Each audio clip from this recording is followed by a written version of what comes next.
करने जा रहे हैं वो हमारा एंटरप्रेन्योरशिप डेवलपमेंट की बुक में से है। ये बुक आपको कहीं ना कहीं बीकॉम की भी कुछ कंटेंट इसका बीकॉम में से है और कुछ कंटेंट इसका एमकॉम की बुक में से है, तो आपको देख लेना। फिलहाल पीडीएफ आपको मिल जाएगी, पीडीएफ ही काफ़ी है आप लोगों के लिए स्टडी करने के लिए। अब सिंपल सी बात है, यहाँ पर हमारे सामने वर्ड है ना ये एंटरप्रेन्योर, ये भी एक टेक्निकल सा वर्ड है, लोगों को ना समझने में या बोलने में भी दिक्कत आती है एंटरप्रेन्योर। तो यहाँ पर ये एंटरप्रेन्योर है। एंटरप्रेन्योर को मैं अगर एक टेक्निकल लैंग्वेज में बात करूँ ना, तो टेक्निकल लैंग्वेज से थोड़ा हटा देते हैं, इस वर्ड को मैं बोल देता हूँ आपके सामने बिजनेसमैन। यहाँ पे मैं 3 चीजें लिखने जा रहा हूँ, ध्यान से देखना।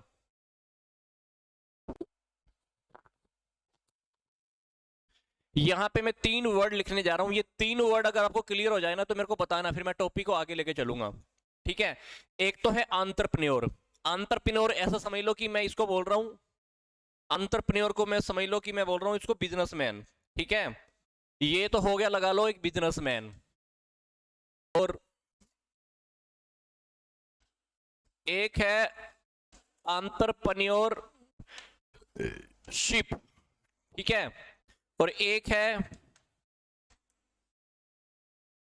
इंटरप्राइज। इंटरप्राइज को तो तुम समझ लो कि आप ये बिजनेस हुआ, ये एंटरप्रेन्योरशिप एक प्रोसेस है। ठीक है, ये बिजनेसमैन है, ये बिजनेस कह लो, और ये बिजनेस को स्टार्ट करने की पूरी प्रोसेस है।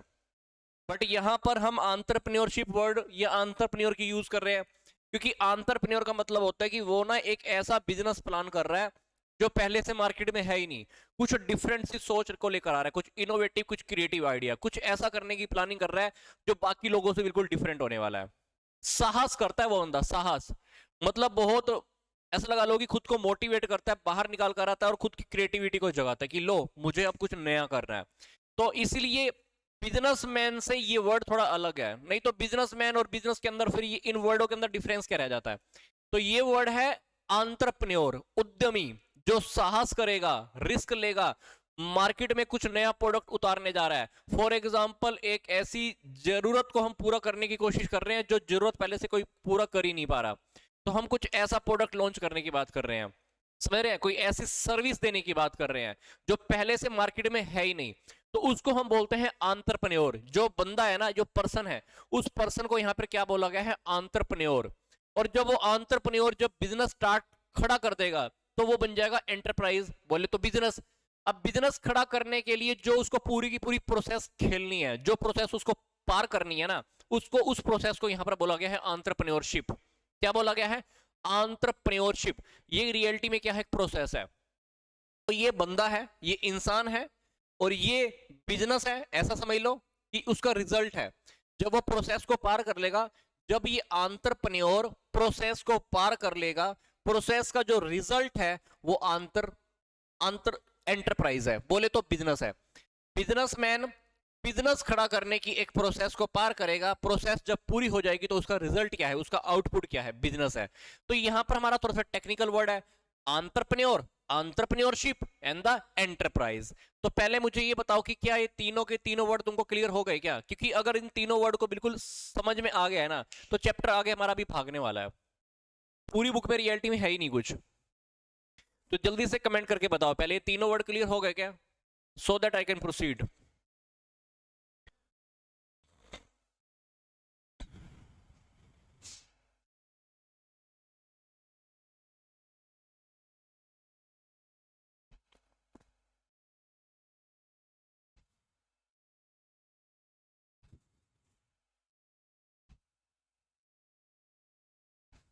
बताओ जल्दी से कमेंट करके बताओ, ये टॉपिक क्लियर हो गया क्या जो मैंने बताया।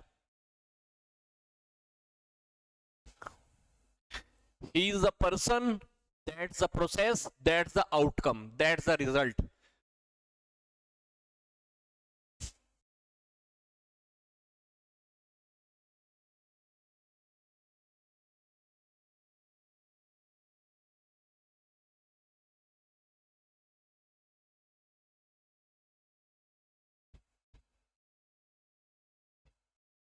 ओके, एक बच्चे ने कमेंट किया, अभी बाकी बताओ जल्दी से, प्रोसीड करूं आगे टॉपिक को।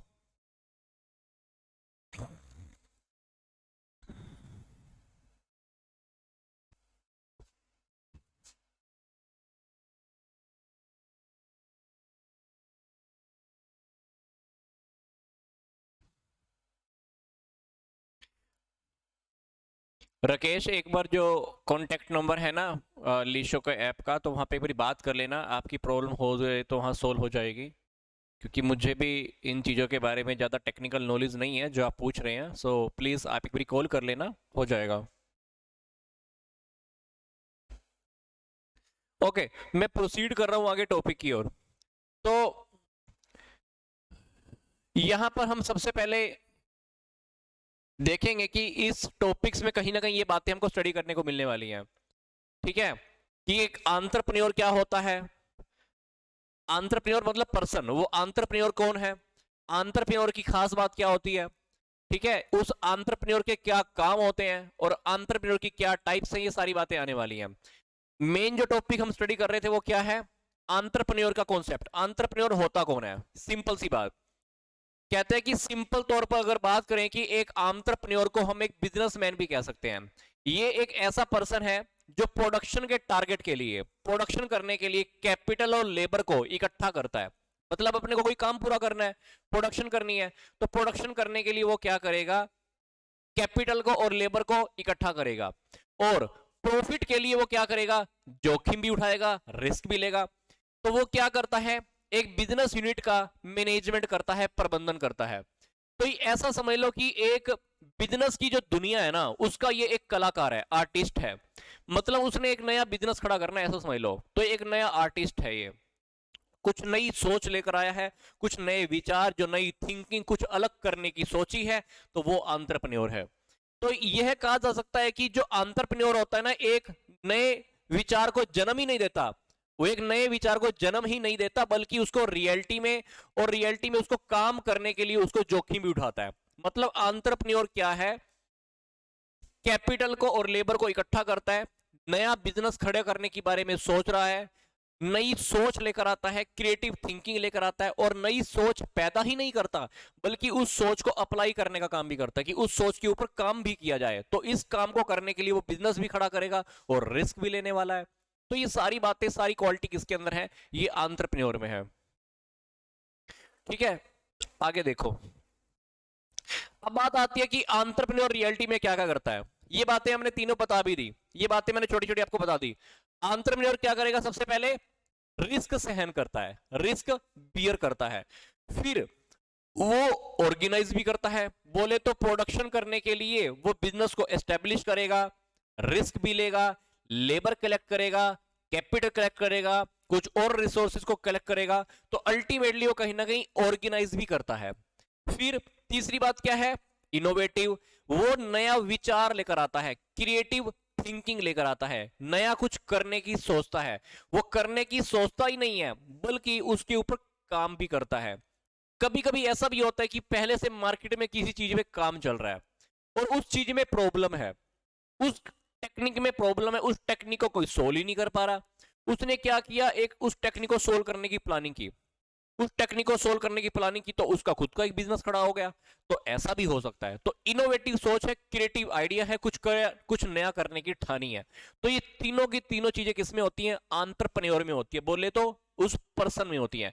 रिस्क फेस करना, ऑर्गेनाइज करना, तीसरी बात नई नई सोच लेकर आ रहा है, नव परिवर्तन, कुछ नया नया करने की सोचना। फिर अब बात आती है कि एंटरप्रेन्योर के कौन कौन से फंक्शन है।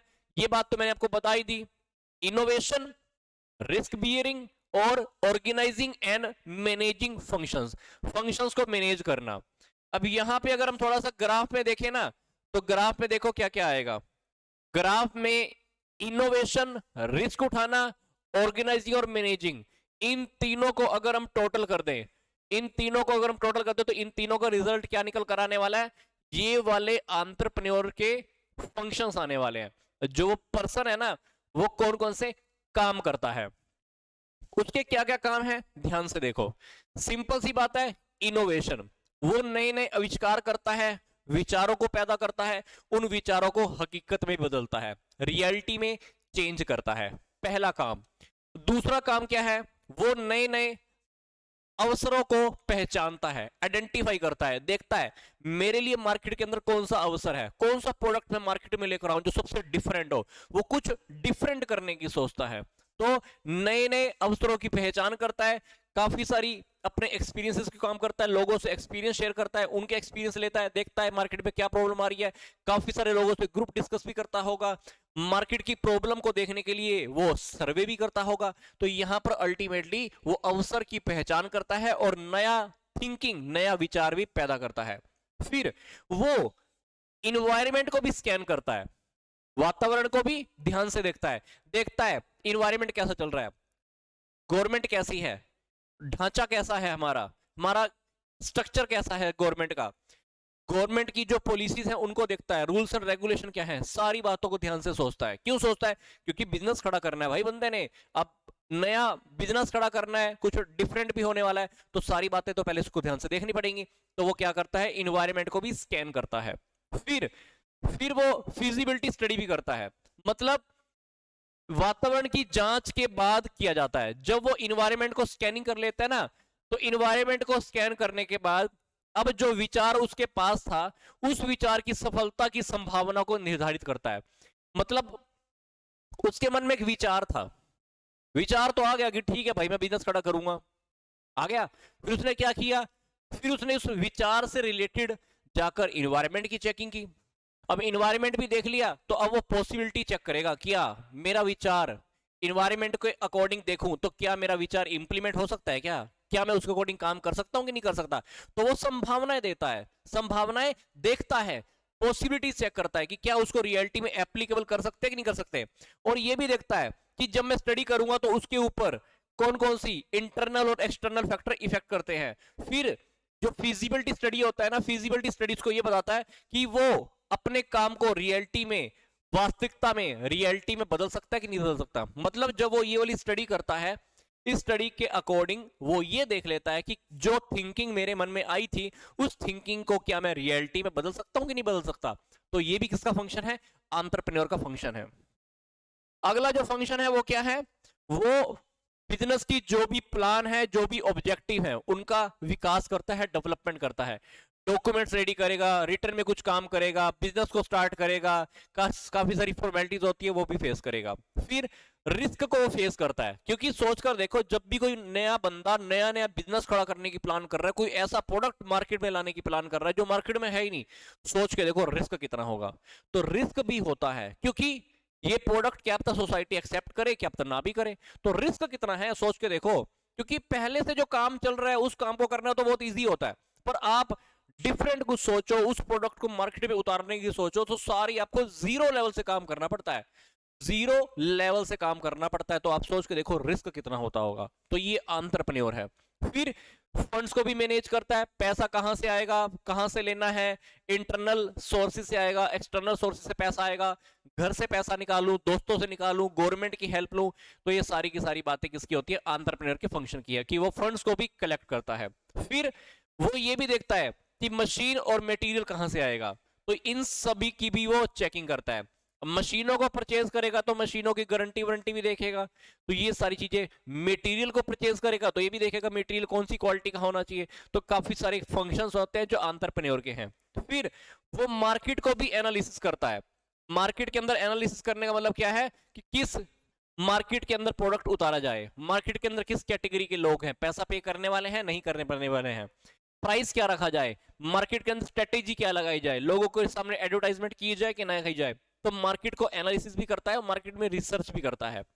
इसके साथ साथ वो क्या करेगा, इंटरप्राइज के प्रारूप को भी फिक्स करता है। मतलब वो ये देखता है कि जो मैं बिजनेस, नए वाला बिजनेस करने की प्लानिंग कर रहा हूं, उस बिजनेस का फॉर्म कैसे होना चाहिए, अकेला चला लूं, पार्टनरशिप चलाऊं, कंपनी बनाऊं, कैसे बनाऊं। तो उसकी फॉर्मेट को भी डिसाइड करने का सोचता है। ये भी एंटरप्रेन्योर का फंक्शन है।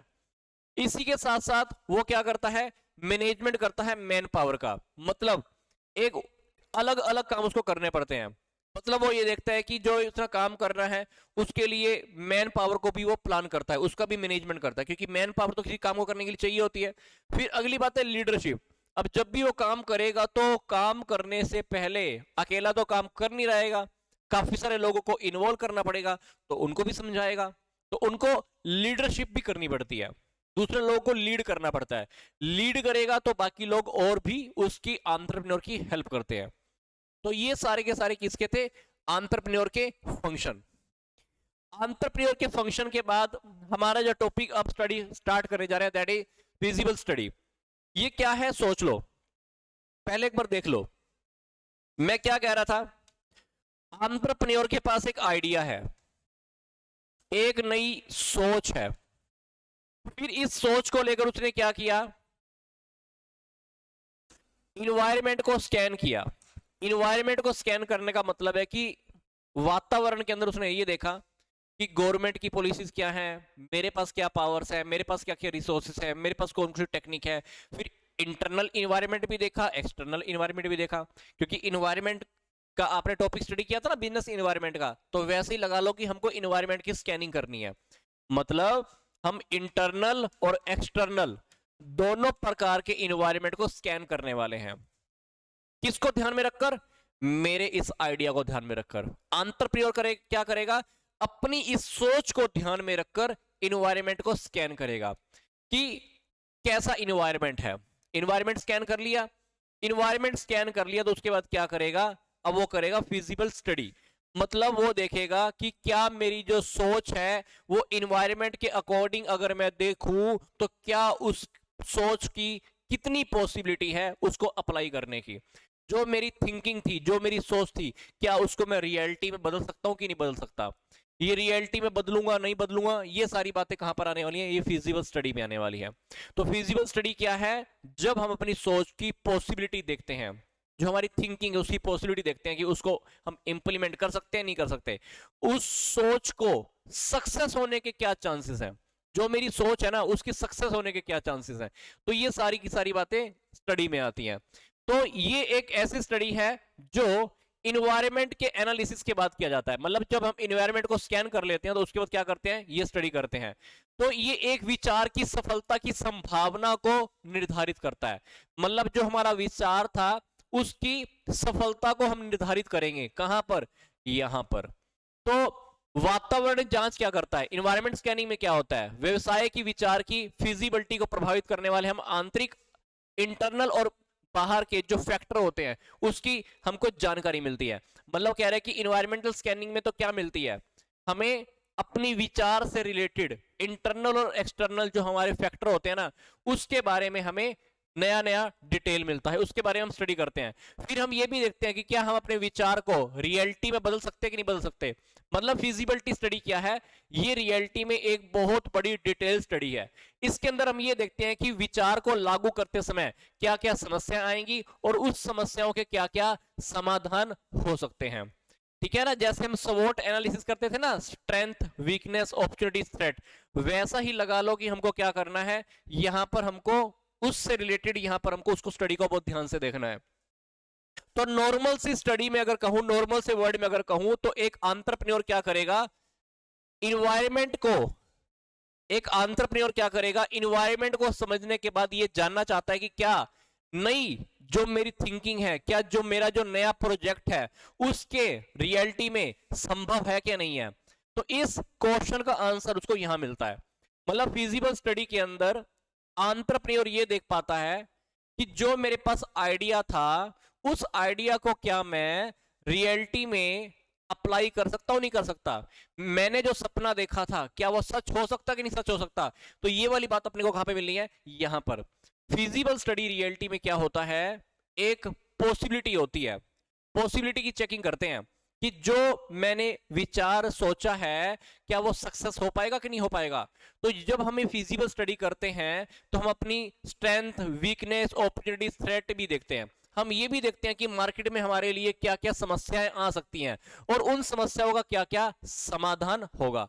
तो रियलिटी में ये स्टडी ऐसी स्टडी है जब हम इन्वायरमेंट को स्कैन कर लेते हैं, इन्वायरमेंट में जो हमारे इंटरनल एक्सटर्नल फैक्टर होते हैं जब उसको ध्यान से देख लेते हैं तब हम ये वाली स्टडी करते हैं। तो इस स्टडी का क्या मतलब है? इस स्टडी का मतलब है कि जो मेरी थिंकिंग है क्या उसको हम सक्सेसफुल उसके ऊपर काम कर पाएंगे नहीं कर पाएंगे, उसकी क्या पॉसिबिलिटी है, काम करते हुए मेरे सामने कौन सी प्रॉब्लम्स आएंगी और प्रॉब्लम्स आएंगी भी तो उसका समाधान क्या होगा। तो ये स्टडी बहुत अच्छी स्टडी होती है, ये हम बहुत गहराई में जाके स्टडी करते हैं, आप ऐसा समझ लो। संदीप क्लियर हो गया? मुझे लगता है कि तुमने क्लास अभी बीच में से लीव की थी संदीप, तभी तुम बोल रही हो कि दोबारा रिपीट करो, क्योंकि ये टॉपिक मेरे पर क्या 2 बार से क्या 10 बार समझा दिया मैंने अभी।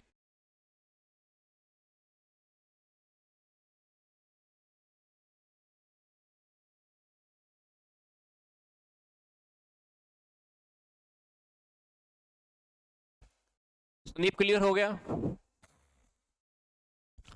इस वर्ड का मतलब पॉसिबिलिटी लगा लो, पॉसिबिलिटी स्टडी कर रहे हैं हम।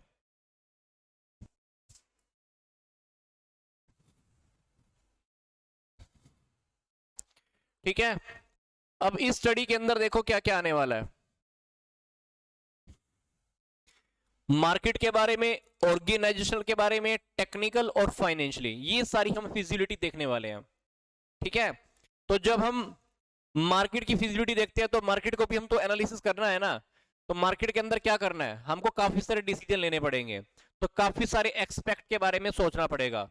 क्या हमारा मार्केट का साइज कितना है, वर्तमान की स्थिति क्या है, कितना हिस्सा है, प्रोडक्ट की डिमांड क्या होगी, कस्टमर की क्या एक्सपेक्टेशन है, सेल के लिए क्या चांसेस हैं, सेल की क्या अपॉर्चुनिटी है, मार्केट के अंदर हम एंटर कैसे करेंगे, उसके लिए क्या प्रॉब्लम आएंगी, कस्टमर किस टाइप का है, कंपटीशन कितना है। तो ये सारी चीजें हम चेक करते हैं। इसके साथ साथ हम क्या करते हैं, कुछ टेक्निकल चीजें भी चेक करते हैं। प्रोडक्ट की कितनी टेक्निक होगी प्रोडक्ट को बनाने की, उसकी कॉस्ट कितनी आएगी, क्वालिटी कंट्रोल, स्टॉक कंट्रोल, जगह के बारे में, कुछ हमारी जो बिल्डिंग हमको चाहिए, मशीन चाहिए।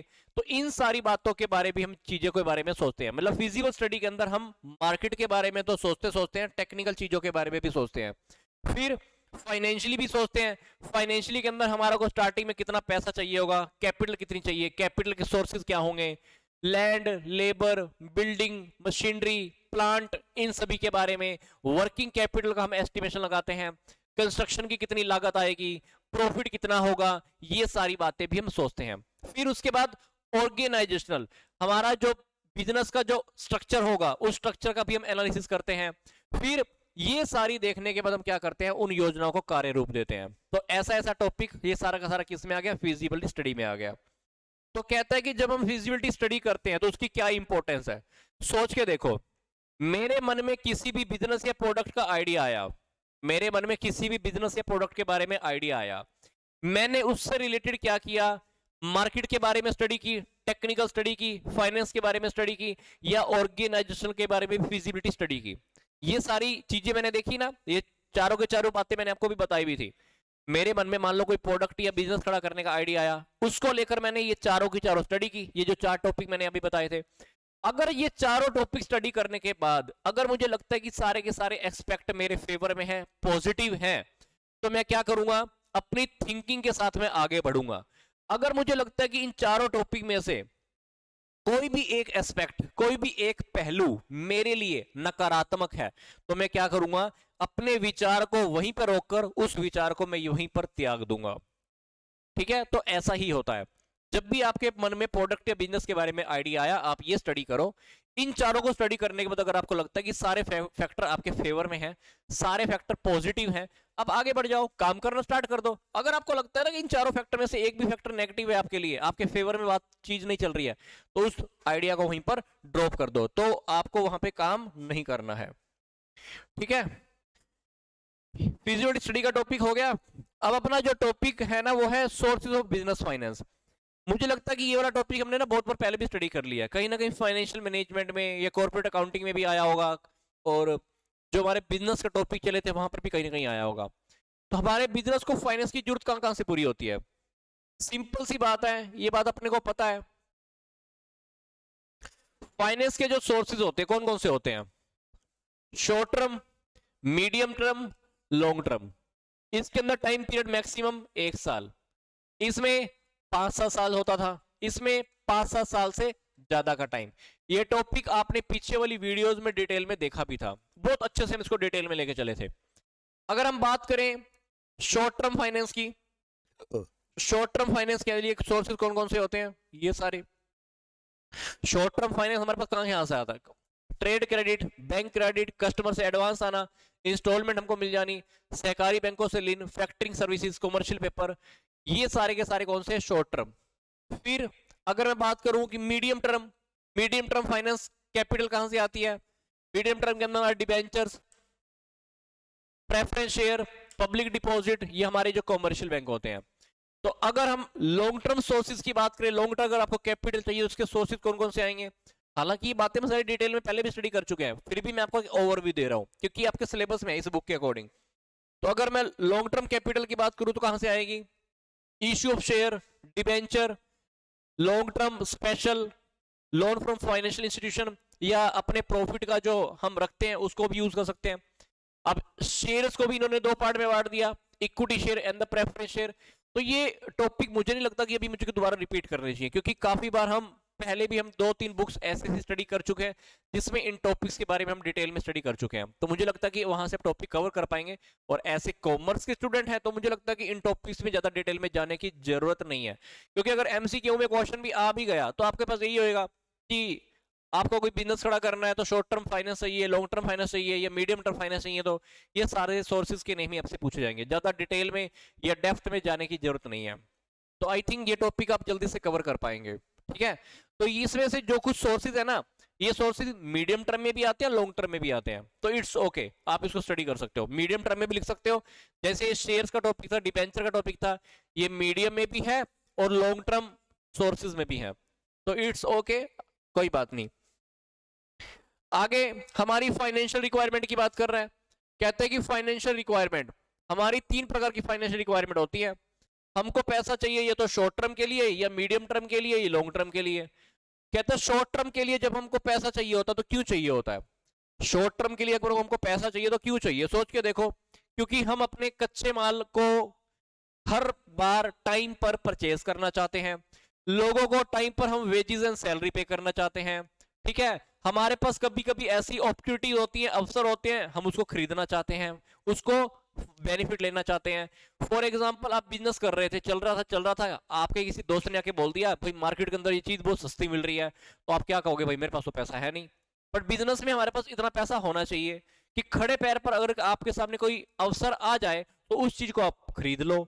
तो कच्चा माल आपको कहीं से सस्ता मिल रहा था तो आपके पास शॉर्ट टर्म फाइनेंस होना चाहिए, उससे क्या होगा, कच्चा माल आप तुरंत खरीद लोगे। तो ऐसी ऐसी शॉर्ट टर्म नीड्स होती हैं। फिर संकट आ गया आपके सामने, उस संकट का सामना करने के लिए, एकदम से संकट खड़ा हो गया, कोई प्रॉब्लम खड़ी होगी तो वो फेस करने के लिए, अपनी शोधन क्षमता को बनाए रखने के लिए, कोई खड़े पैर पर आपसे पैसा मांगने के लिए आ जाए, भाई मेरा पैसा दे, या 4 दिन के बदले तेरे से पैसा वापस लेके जाऊंगा, तो हमारे पास इतना पैसा तो होना चाहिए।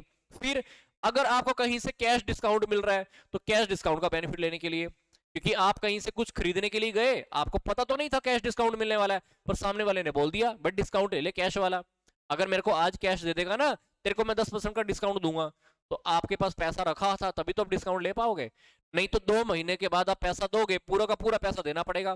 तो कैश डिस्काउंट का बेनिफिट लेना है तो हमारे लिए शॉर्ट टर्म सोर्सेज हमारे पास होने चाहिए।